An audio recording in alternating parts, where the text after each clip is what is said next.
In this tutorial video, I'm going to talk you through how to use the planner step by step so that you can get the absolute most out of it and really set yourself up for a fantastic year. The video is split into different chapters, so you can easily re-watch key sections if you'd like to. And whether you have a hardback copy of the planner or the digital version, the contents inside them are exactly the same. The only difference is that in the hardback planner, some things like the monthly calendar pages are spread across 2 pages, and on the digital version of the planner, they're just on 1 page. And that's because they work better that way in the 2 different formats. But apart from that, everything else is exactly the same. So let's dive straight in. I'm going to start off by taking you to the very first activity in the planner, which is the key HR tasks or events to plan for section. If you have the hardback version of the planner, all you have to do is flip forwards to page 5. And you'll see that it's in there. The pages before that are written instructions on how to use the planner. If you want to read those instead of watch this video, you're very welcome to, but hopefully the video is useful as well. So this is what the key HR tasks and events to plan for section looks like in your hardback planner. In the digital planner, you can just scroll to page 5, but at this point, it is probably a good idea for me to show you the contents page, because the table of contents in the digital planner, everything on this page is hyperlinked. So what that means is that all you have to do is tap on any of the words or the numbers in here and it will take you straight to the section you want to go to. So if I want to go to the key HR tasks section, I'll just tap on that. I'll zoom out to show you, and it's taken me straight to that section. At any time, if I want to return to that contents page, most pages have got this little home icon on them, so I just have to tap on that and it will take me straight back again. So now that I've shown you that, let me quickly show you what this key HR tasks and events to plan for section is all about. I once had someone say to me that they wished they had a list of everything they had to do in their role in one place so they couldn't forget anything and nothing would come as a surprise throughout the year. And as soon as they said that, I thought, well, I can create that list for you. So all of the tasks that you can see listed down the left-hand side column, the one that says HR tasks, these are all of the things that I could think of that typically fall within HR or the people functions remit. Now, depending on the size of the organisation you work for is going to depend on how many of these tasks you're personally responsible for. If you're in a standalone role, it may be that you're responsible for all of them, or you might have a consultant to help you with some of them. If you're in a bigger organisation, you may just be responsible for some of them. And if you're in a senior level role, it could be that your team are responsible for most of these things. So the idea of this section is to just quickly go through it and look at each thing and think, have I or anyone in my team got to take action on that? So the top one, for example, is benefit scheme promotion and review. If you're thinking, yes, actually, we do need to review the benefits, we do that every single year, make sure that they're priced competitively, make sure they're the benefits we want to be offering everyone, then you just need to think about, okay, well, when do I want to be looking at that, and what are the tasks that I or the team needs to do? So then once you've decided that, you just pop those decisions into these 2 different boxes. Now let's say that for benefit scheme promotion and review, you're going to start off by arranging to speak to the suppliers of the benefits. So here, what do I or the HR team need to do? You're going to just jot down, speak to suppliers. And when you want to do that, so maybe you're thinking, well, I know that actually the contract is up for renewal in May, so I probably need to start thinking about doing that in April. It could then be that you know you need to survey the staff and find out if everyone's happy with the benefits they already have. And you're probably going to think it's a good idea to do that before April when you're going to be negotiating. So that's going to be in March. And then after you've surveyed them, it could be that you want to find some new suppliers for some new things, some new benefits that you want to offer. So you'll put that in there, and again, you might think, okay, I'm going to get that done in March as well. And then promotion, if you have got everything all sorted, wrapped up, you want to start communicating the benefits to everybody, make sure that they're accessing them, that they know about them, then it could be that you like doing that on a quarterly basis. So you're going to put quarterly on here. When it comes to then remembering all of these dates that you've committed to, there are different parts of the planner that you might find helpful. So I'm just going to quickly show them to you now. The first thing to show you is the monthly calendar section. So here, for example, in March, we get taken straight to a calendar that shows us every single day in March. You can write down the tasks you want to get done in March in these different boxes. Another thing to show you with the digital planner is that you can quickly and easily move between the different months just by clicking on these tabs. Another thing to show you while I'm in here actually is the fact that all of the awareness days are printed on these pages. So the planner has more than 400 awareness, inclusion, religious and wellbeing dates in here. And these are there to help you with thinking about what kind of HR initiatives could you launch or remind people about off the back of them. So for example, there may be an awareness day to do with wellbeing or stress that you can tie your new wellbeing initiative to and do a big launch around the initiative on that date. Or it may be you want to let everyone in the organisation know about the fantastic work that you and the team are doing, and you do that on HR Appreciation Day. So just to let you know, they are there. Again, they're worth having a look through. But I'm going off on a tangent now. I better bring us back to this point, which is about the key HR tasks. I'll take us back to the table of contents. One place you can plan in all of the HR tasks you've got to do are the monthly calendar pages that I just showed you. But one of my favourite parts of the planner is the quarterly planning page, which we are going to take a look at now. This is what it looks like.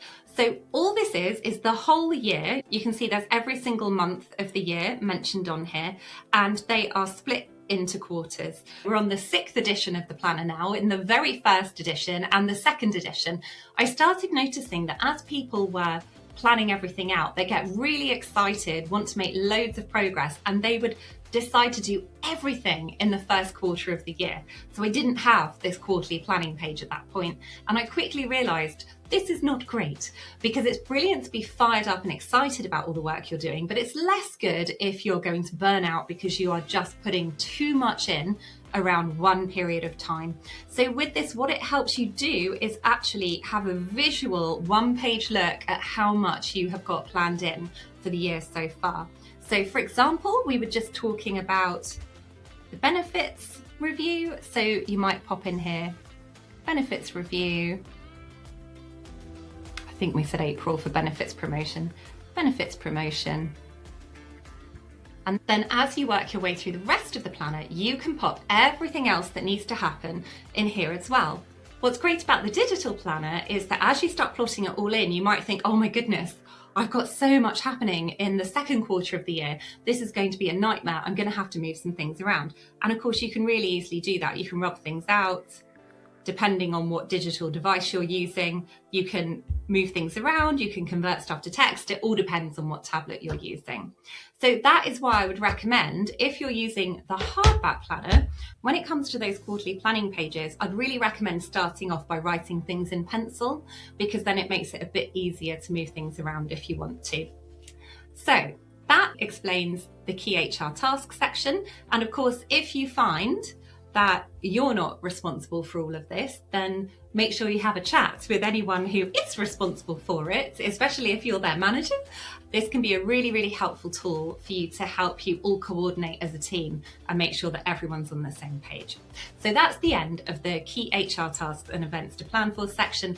And hopefully this is going to give you the reassurance once you've used this section that you're not really going to get any surprises throughout the year and that you're feeling lovely and organised. The next page we're going to look at is your one-page professional development plan, which is on page 18 in both versions of the planner. And this, in my opinion, is probably the most important part of the planner. So if you only use one section of it throughout the whole year, I'd really encourage you to use this one. And the idea behind this is that there are these different boxes that you can see on there. They're made up of different exercises. So we've got what I'm aiming for, ideas I already have, look back to look forward, my values, feedback, key HR areas of influence, career enhancing skills, and then my goals for 2026. The idea is that in the pages running up to this one, there are exercises that relate to each of these different boxes. So let's take a look at all the different components that make up your one-page professional development plan. We'll start off with the very first one, which is what I'm aiming for. The identify what you're aiming for activity is on page 9 of the planner. And you can see it here in the hardback, and I'm just going to read it off to you from the digital planner. So the different options you've got are the 4 main parts paths that we can all choose for our careers. That's either to grow in role, perhaps you're in a role and you're really enjoying it and you just want to make sure you're not going to stagnate. Then there is also step up. Perhaps you've decided you want to have a promotion, you want to move into a more senior level role, whether that's within the organisation you're already in or whether that means moving out. Then you have got move sideways. Perhaps you are a generalist and you want to become a specialist, or it could of course be the other way around. Perhaps you just want to do something slightly different. So maybe you're in the learning and development function and actually you'd prefer to be doing something else. You might want to move into OD, or perhaps you've decided you want to be more generalist or you want to become an HR business partner. Whatever it is, all the sideways moves can mean a whole host of different things, but there is that option for you. Then you have also got step out. So this can be about different things. This could simply be leaving the organisation. Perhaps you want to leave HR entirely, or perhaps you want to become an HR consultant, or you want to start working for yourself. It just means it's a slightly different path for you than all the others. So once you've decided which one of those 4 things best encapsulates what you would like for your career by the end of this year, then here is the 1-page professional development plan again, and you're going to write in here what it is you're aiming for. So grow in role, step up, move sideways or step out. And then you're also going to write down in here, what does that actually mean for you? Because as I just explained, it could mean all sorts of different things for all of us. Next, we're going to have ideas you already have for your goals. So it may very well be that you've already got lots of ideas for what you would like to achieve over the coming year. In that case, I would love you to just jot them down into the ideas I already have section. That could be anything at all. Perhaps you'd really like to take the lead on employee engagement and the engagement survey this year, and it's something you've not done before. Perhaps you would like to launch and roll out a new leadership development program internally. Perhaps you want to start learning more about AI and how you could be leveraging it within your organization. The possibilities are endless. Just write down whatever it is that you're thinking about and capture it there. And once you've done that, the next activity is look back to look forward. I think the look back to look forward activity is a really powerful one, and I always share my look back to look forward publicly each year so you can see that I am walking the walk as well as talking the talk when it comes to these things. So I have actually shared my answers to this as an HR Copy Time bonus podcast episode. It's only available in audio format, that one, rather than video as well. And I've also included it as a blog on my website. So these 10 questions are to help you reflect on the year that's already passed. And if you're coming to the planner and it's further into 2026, then don't worry. It doesn't matter when you do this reflection activity, but I would really encourage you to do it no matter what point of the year it is that you have picked up your copy of the planner. So the questions to work your way through are, what did you achieve? Small wins are just as noteworthy as big ones. Because we have a real recency bias, we tend to just remember the things we've done within the last few weeks or the last few months, but across the whole of last year, there'll be lots that you've done that you'll probably have forgotten about. It's really helpful if you had a copy of the planner from last year. Here's my copy of the planner for last year, and what really helped me was looking at the end of month review activity that I'd completed for every single month of last year, and I had completely forgotten some of the things I'd done. It can really help boost your confidence, make you realise that although it may feel like you're not often making progress or that things are slow, that you are making more progress than you realise you are.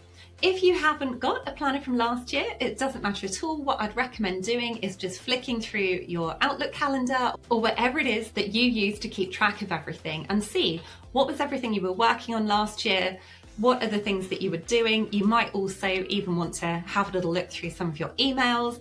If you have a formal performance appraisal process at work, pull out your performance appraisal. Really spend some time on this to pull out what those achievements are. Then the next question is, what did you do to help others? In your role as an HR or people professional, a lot of the work that you do is based around helping others. So this will hopefully be a nice, easy one to fill in, but it may be that there are things outside of your role that you've done as well. And if there are things you've done outside of work, then feel free to put that in as well. There's lots of evidence that shows that we often feel happier when we know that we are helping other people. So that's one of the reasons I've put that in there. And then what are you proudest of from 2025. So what one thing are you really proud of? That could be a project you've completed, or it could be some personal development you've done on yourself, or it could be about how you've balanced home and work. It could be anything at all. Just like with everything in all of the activities you'll be doing, they are personal to you, so it's what you feel proudest of. Question 4, what did you do for your well-being over the past year? And if, like me, you didn't do as much as you might have wanted to, please don't beat yourself up about this. Part of having this question in here really is to help you keep your well-being in mind, because it's so important. Question 5, what did you learn during 2025? This isn't about learning some great big massive thing, although it could be. Perhaps you did a qualification, or you attended some webinars, or you did a course, or you read a book. It could be anything at all. Perhaps you learned something about yourself. I know that when I read back through all of my end of month reflections from last year, there were some key learnings I had about myself. So please pop down your learnings in that section. Question 6, which relationships did you develop and build? It is those relationships that can really help us with our careers. So have a think about that. Which relationships did you develop and build? And then jot that in there. Question 7, what are you grateful for? Again, gratitude, practicing it has been shown to help boost our happiness levels. I think it's a really important thing for us all to keep in mind. So looking back over that last year, what is it you're grateful for? Question 8, what did you find challenging over the year? And again, that's going to be a very, very personal thing for you. But I think it's important for us all to recognise that we aren't robots, we aren't operating in a vacuum, we can't be expected to just like constantly be productive moving forward. We are going to have challenges, that's part of being human. The important thing is we know that we can learn from them, and we can find ways to adapt moving forward, and we can be kind to ourselves if we have found things challenging, and not be too hard on ourselves about that if it has impacted on our work as well. And then finally, question 10, how can these insights influence your goals for 2026? So I'd recommend reading through all your answers to those questions and think about how can they influence your goals. Once you've had a think about that, you can then write down in here, in the look back to look forward section of your planner, jot down those key insights that you've had about yourself there. Once you finish the look back to look forward activity, you're then going to move on to the values activity. Values are such a core piece of who we are and really drive how fulfilled we feel at life and at work. I loved learning about the fact that if you're a sailor, you are taught how to navigate your way home by the stars in the sky, so that if all of your navigation equipment went down, you would always be able to find your way back. And that's how I like to think of our values. They're that core to us that if we are living in alignment with our values, we're far more likely to feel like we are on the right track, that we're fulfilled, that we're happy at work. So it's well worth taking the time to think about identifying what your values are. And they may shift and evolve over time as your life changes. So again, even if you've done values work before, it's a great thing to check in on. And to help you, I've given you this long list of a whole range of values, but your values may not be on that list, or one of them might not be on that list. That's absolutely fine. Just write your one in. What I recommend doing is having a look through here and then circling the 5 that resonate with you most strongly. You may find, oh gosh, I can't narrow it down to 5. All of those words are important. That's okay. Start off with as many you want to circle as possible and then whittle it down until you've got your core 5. Then when you've got your core 5, you are going to pop them all into this section. And then some reflection to do once you've identified your values is here. So I've written some reflection questions for you. How well are your values being met at the moment? If they're being met really well, that's fantastic. If you think, actually, there are a few things I could probably change to make sure I feel they are being met in a better way, then I'd encourage you to jot that down in the My Values section. And if you're thinking, well, I know they're not being fully met at work, but I just don't really see how I can change that, then it could be that you want to find some ways of meeting them by doing things outside of work as well. Or it could be that you want to start thinking about another role where your values will be being met better. And then finally, the final reflection question is, how can this feed into your goals for 2026? So you can just jot down those thoughts into the My Values section. The next part we're looking at your one-page development plan is feedback. I would really love to encourage you to email at least 3 people who you work with. If you're happy to email more, that would be even better, and ask them for some feedback. And rather than just saying, can I have some feedback, please? I've given you 3 prompts that you can use when you're asking them for it. So the first one is, what do you think I do well? Often we don't realise what our strengths are and what the things are that we are doing really well. So it's worth asking about that. The second one is, what do you think I could be even better at? And then the third one is, what advice do you have for me that may help my career going forwards? And it's always fascinating to see what feedback comes back. It is completely up to you as to whether you decide there is feedback you want to act on. The person who is giving you the feedback, it is just their opinion. However, hopefully you're asking people whose opinions you value. Hopefully it gives you some ideas for your goals and thinking about what it is you might be wanting to work on throughout the year. And so you're just going to jot down your key reflections about your feedback in the feedback section of your one-page professional development plan. Next, we have key HR areas of influence. So these are the areas within the organisation that HR or the people function typically has responsibility or influence over. And I have listed them all out on this page for you so you can review them all and think about, are there any of these things that I would really like to learn a lot more about over the year? Or are there any of these things that I might want to start improving within the organisation or get involved in a project with? If you find looking at a list of things difficult for prompting thought, then I've also included this little employee life cycle diagram. So it shows a little person travelling on their journey throughout your organisation. And there are the different points to think about throughout the employee life cycle. So we've got attraction, recruitment, onboarding, development, life events, retention, reward, separation, and alumni. It's just to help you think about, which one of these things should I be thinking about? Something that's worth mentioning at this point though is that if one of the things you want to be thinking about amongst all of this is being really strategic, then it is well worth at this point checking to see, is there a strategy for the organisation or is there a strategy for the people function? Are there both things? If you're responsible for the people strategy, then this can be a really helpful prompt for you to go away and ask for the organisation strategy. I know that this often sounds easier than it is in real life. I know that lots of organisations don't have a strategy or they take absolutely ages coming up with one.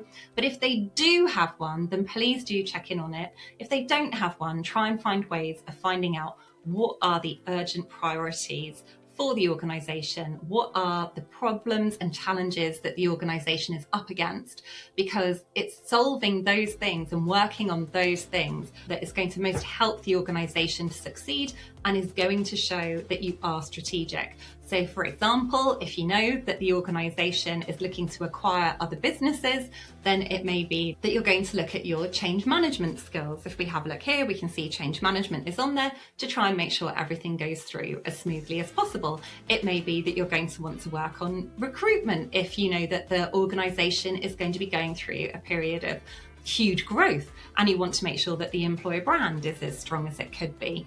It might be that you've had a whole load of people leaving the organisation who have got a lot of knowledge and experience and they've left a real gap, and so that means that you've got to have a focus on learning and development to help develop everyone's skills and knowledge going forward. So just really think about this carefully. So it isn't just that you're choosing things on the list that you think are interesting or that you think would be a nice thing to have. You're choosing things that actually align either with the people strategy or are going to make up part of the people strategy if you're creating that, and that align with the overall organisation strategy. And so of course, once you've done that, then you're just going to jot down in this section of the planner what the key HR areas of influence are that you'd like to focus on. And that might be just you individually, or if you are a senior HR leader, you may be thinking about actually everyone within the team, who do you want to be working on what? After looking at those key HR areas of influence, the next thing I'd like to encourage you to think about are career enhancing skills.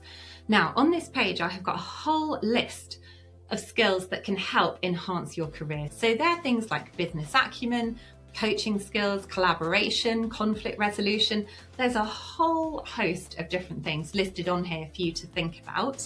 have a look at the list and circle any of the ones that you think you would really like to work on. So for me personally, last year I did a lot of work on business acumen. I did another coaching qualification, which was really good. Moving forward for this coming year, I really want to look at leveraging AI as one skill that I'm going to work on.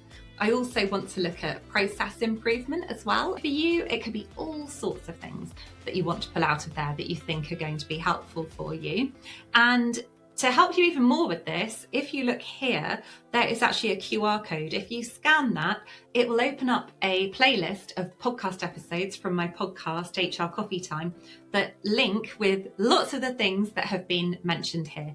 So podcast episodes on how to build your business acumen, why coaching skills can help your HR career and how to develop them. For conflict resolution, I've got a couple of different things on that for you. One is about mediation skills. One is about understanding conflict and feeling better with conflict. I haven't got one episode to go with absolutely everything on here, but I have got quite a few episodes now. So it's well worth scanning that and then having the podcast playlist pull up on your phone so that you can listen to them.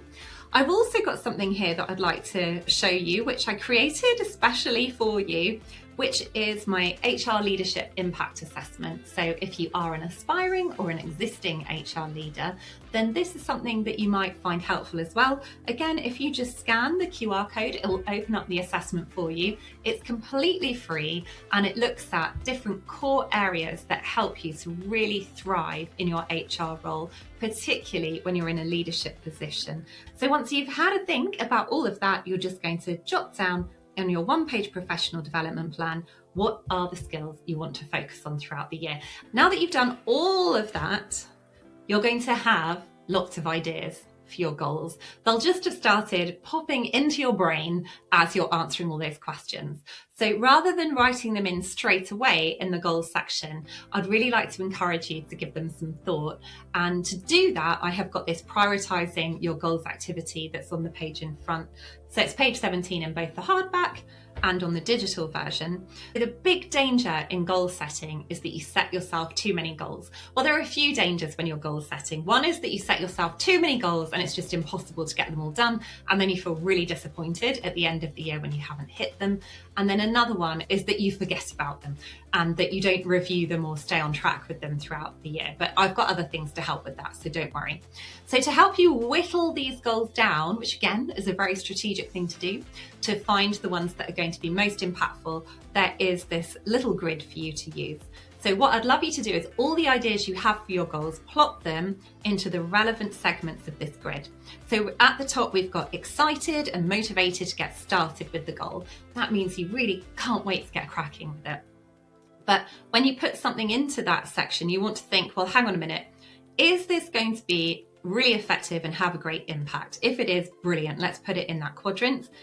If it's actually not really going to have a really big impact apart from make me feel good and it's something I'm interested in, but it doesn't really feel like it's going to move the needle at work or, be particularly strategic or be something that's really going to help make a difference, then you might want to pop it into this least effective and least impact quadrants. If the goal is something you don't really feel excited or motivated about, but it's going to have a really big impact, pop it in there. If it's something you're not particularly excited about and it's not going to have a particularly big impact, you can pop it in here. And it's this quadrant here that you can not really worry about too much. They're goals you probably don't need to be thinking about progressing. They're just something you can jot down in that quadrant so you've captured them somewhere, but they're not something you're going to really focus on. The ones you really want to be focused on are the ones that are in those top two quadrants. And if there's something that is going to be really effective and have a big impact at work, but you're not really motivated and excited about it, it would be a really good idea at this point to kind of question why. What is it that's sitting behind that hesitation or that lack of enthusiasm? It may just be that you don't know enough about it yet, or that you need to ask for support with it, or you haven't really got clarity in your mind about how you could move forward with it. So that's what I'd like to encourage you to do. Really think about that one and see if there are ways that actually, yes, if I did learn a bit more about it, if I did ask for more support, if I did do these things, I would be able to move it into this excited and motivated to get started with it quadrant. Because really, it's this quadrant here, the excited and motivated to get started with it, and the most effective and greatest impact one. That's really your dream sweet spot for the goals that you want to make sure you're popping in the goals section of your one-page professional development plan. But if you can, find the excitement and motivation to put the other ones in there as well in that top right-hand quadrant, I'd really encourage you to do that. And once you've done that, you will find that you have completed your whole one-page professional development plan. And this is going to be your guiding light throughout the year. So some people like to take a photo of this and stick it on their wall so they remember what it is they're aiming for. Some people actually like to tear this page out and put it in the very front of their planner. Some people like to put a little bookmark in the page so that they can easily come back to it. This is a page you're going to want to come back to again and again throughout the year. Now that you've finished your one-page professional development plan, there are just a couple of other things that relate to setting your goals for the year. And the first one is this brand new Boosting Your Wellbeing activity. It's the very first year I've ever included this. I've always thought wellbeing is incredibly important. I know how hard you're probably working, and I've had questions within the planner to help you reflect on your wellbeing and think about it. But this is the first time that I've explicitly recommended having a goal dedicated to your well-being that you stick to and review throughout the year to really try and help you stay on top of it. It's called Boosting Your Wellbeing, and it starts off by asking you to reflect on your well-being. I've broken well-being down into these different components. We've got movement, which is about taking regular exercise or movement breaks; rest, which involves time for sleep, downtime and mental recovery; connection, so time with friends and family who lift you up; nutrition, making healthy food and drink choices; joy, doing things just because they make you happy; boundaries, setting limits that protect your well-being and focus. That's something that I often find I help people with in coaching sessions with them. It can be far too easy to keep saying yes to things when actually we need to say no because we've got too much else to do. Nature, getting outside to refresh and recharge; and then finally, financial well-being. And so I've put managing money with confidence and control. So for each of these, I'd love you to rate by shading in or just colouring in these bars that go alongside each of the different categories.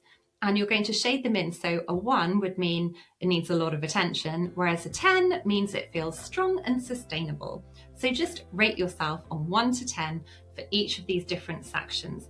And then once you've done that, you can look at them and think, okay, what are 1 or 2 areas that you'd like to focus on over the months ahead of this year? And then write down the small steps you'll take and how you'll keep yourself on track to focus on this one wellbeing goal, or it may be that you have more than one wellbeing goal. So you're going to write down what your wellbeing goals are here, and then the small steps you're going to take to achieve them and how you'll stay on track. Because it's always easy for us, isn't it, to say, oh, we're going to do all these fabulous things, and then after we get through January, it's easy to start losing focus or deprioritizing them. So hopefully that's going to really help you to think about how you're going to stay on track with them. Then we have the finalising your goals section. So this is an optional section of the planner. Well, everything in the planner is optional. I only want you to use what feels most helpful for you.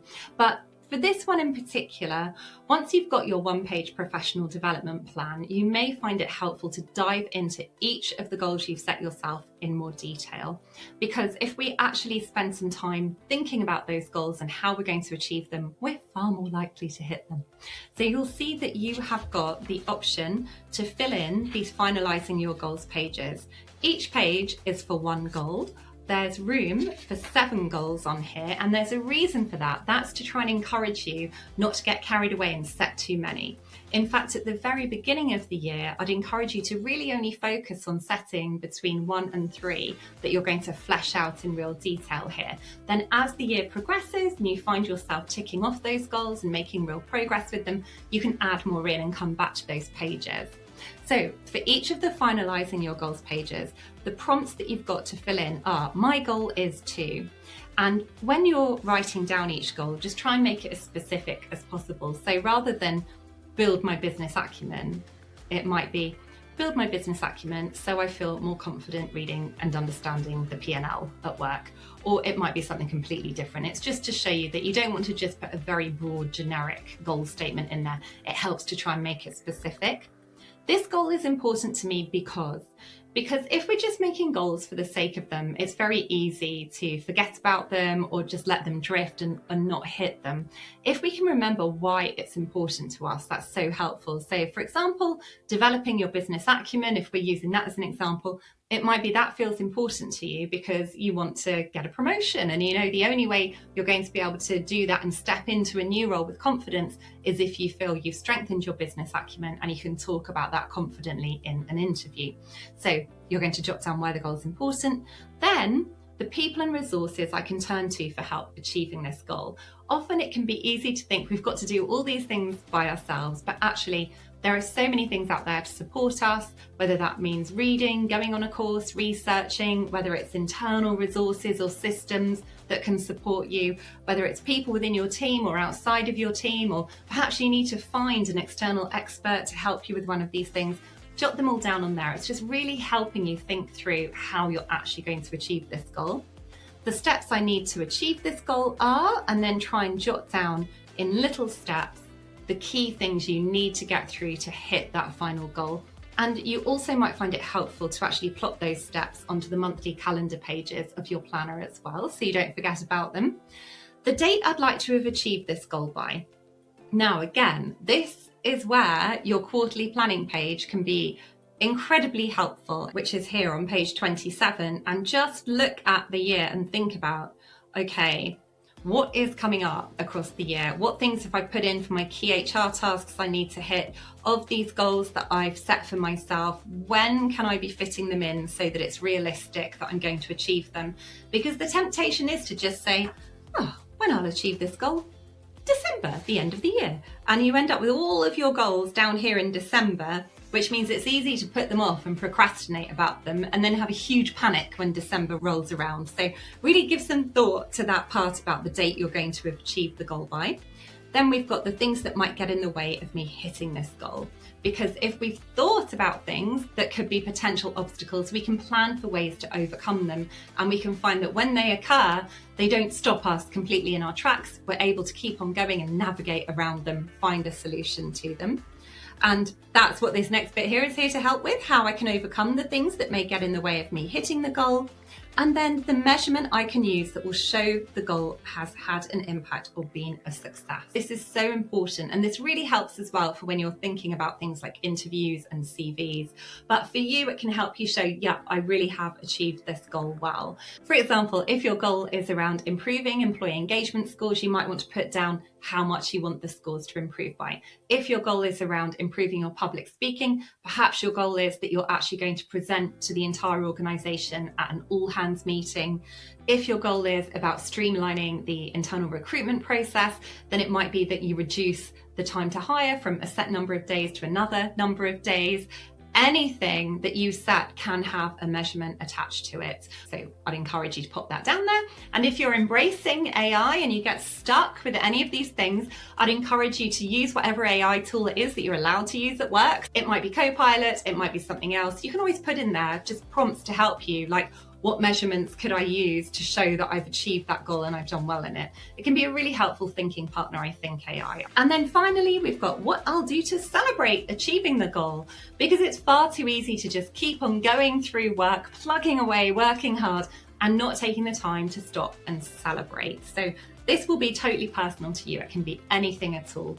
And if you're leading a team, what can you do with the team to help them celebrate and to really acknowledge the fact that you feel proud that as a team you have achieved something collectively? And that brings us to the end of all the goal setting activities. The only things left to show you now, I've already shown you the monthly planning pages, are that to help you stay on track, you've got these weekly planning pages. My favourite part of them is using the to-do list. I love being able to tick things off as I go along.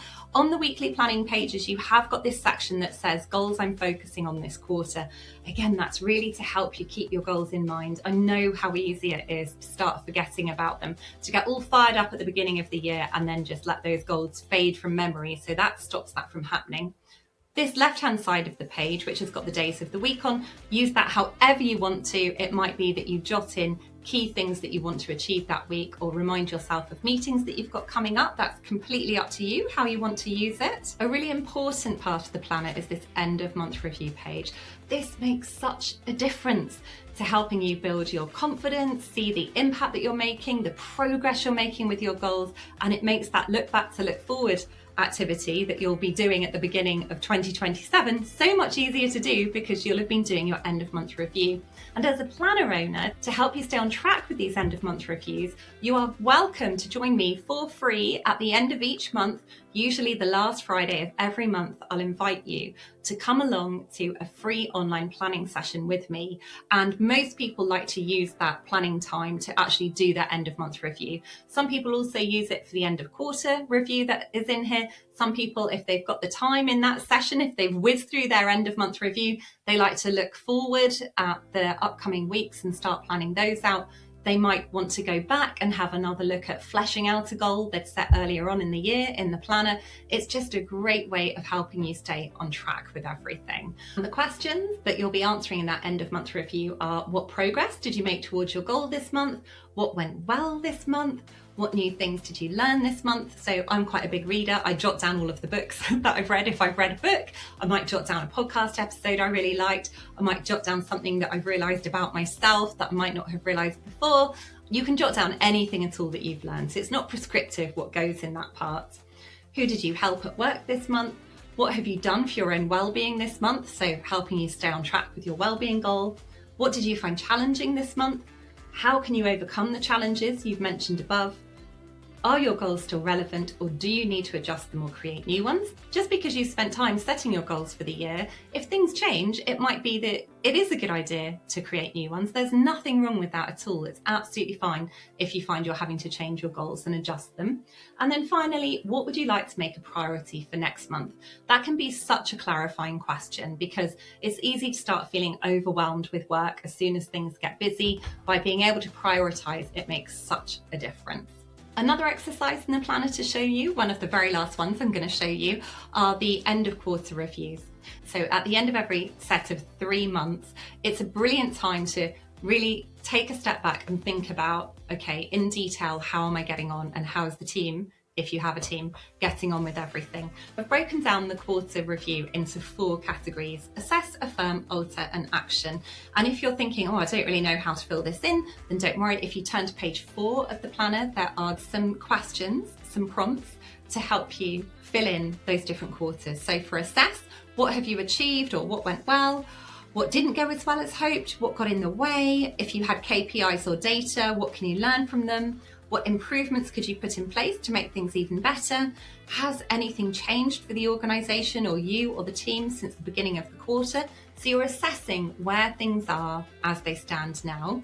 Then affirm, what's working for you that you want to carry on doing? Which goals that you set earlier in the year do you want to stick to? What tasks are you already committed to that are in the calendar for the next quarter? So just really focusing on what needs to continue, what's happening, what are you committed to? And then alter. What new or adjusted goals do you want to set for this quarter and or the rest of the year? And of course, you can use the goal planning sheets at the front of the planner to flesh those out again. Then finally, action. What actions do you need to take as a result of this quarterly review? Who do you need to communicate the results of this quarterly review to? And then plot key dates and milestones onto the monthly calendar pages of your Essential HR Planner. We're nearly at the very end of the video, and I'm showing you an activity that's tucked away at the back of the planner, but actually it's so important. And it is the praise pages. You have got 2 praise pages at the back of your planner, and this is a place for you to capture and log positive things from throughout the year. So if someone gave you positive feedback, you might just want to quickly write that down. Like Bob said, I did a great job on X, Y, and Z. If you had a team event or something happened and there's a photo, then you might want to cut out that photo and stick it in your praise page. Or of course, if you're using the digital version of the planner, you can just simply upload it. So this is one of the nice things I think about the digital version. So for example, here's mine that I'm going to put in there. I'm going to add in this picture of me holding the planner. That's something I was proud of, is creating the planner. So you can easily just put screenshots, photos, things like that into the digital version. Whereas if you've got the hardback version, you can still do that. You just need to cut them out and stick them in, which is what I've always done before. And it's a lovely, lovely feeling, because we all have tough days at work. We all have days where we doubt ourselves, when we think we're not doing a good enough job, when we wonder, oh, what's the point in all of this? And at that point, it's so nice to have the praise pages there, because if you read through positive feedback you've had from people, whether that's you've recorded some feedback they've given you, you've cut out a part of an email and stuck it in there, you've put in a photo, just looking at that can really help give you a boost and help you to keep on going. We're now at the very final activity in the planner, which is the year at a glance page. And this may look like a very simple page, but it's one that I use all the time and find really helpful. What I tend to do with this page is look through it, and then I highlight and color code when things are coming up. So for example, I'm a working parent, so I'll end up getting a highlighter pen and I will highlight all the weeks that I know are the school holidays. So I'll just go in here like this, and I'll give myself a little color code in here somewhere. So at the bottom, I'll pop school holidays. And that's just a reminder to me that I need to sort out childcare probably and activities. I might want to book some time off for myself. I mean, I know the holidays go on for more than just that month. I would go through the whole planner and colour them all in. But also it can be great for you to be thinking about within your team and just thinking, oh, okay, people are probably going to want to have time off at these points. You can also think about the fact that if it's going to be quieter over the summer, that gives you time to really focus on some projects that need a lot of attention. But other things you might want to put in here are things like a payroll, making sure that that's happening if that's something you're responsible for. You might want to colour code and put in when's the performance appraisal process. And I just find it so nice to, once you've gone through the whole thing, be able to glance at it and see, okay, when are all the key things coming up? You've got it on one page. It's nice and easy to refer to, as well, of course, of having things in detail in the monthly calendar pages of your planner. So that's it. Thank you for staying with me throughout this whole video tutorial. I really hope you found it helpful. I hope that you've been filling in the planner along with me, that you're excited about putting it to work, and I also hope to see you at one of the monthly planning sessions. And if you've got any questions for me, please don't hesitate to ask, or any feedback. I'm always happy to answer questions, and it's always wonderful to hear from you. Goodbye and happy planning.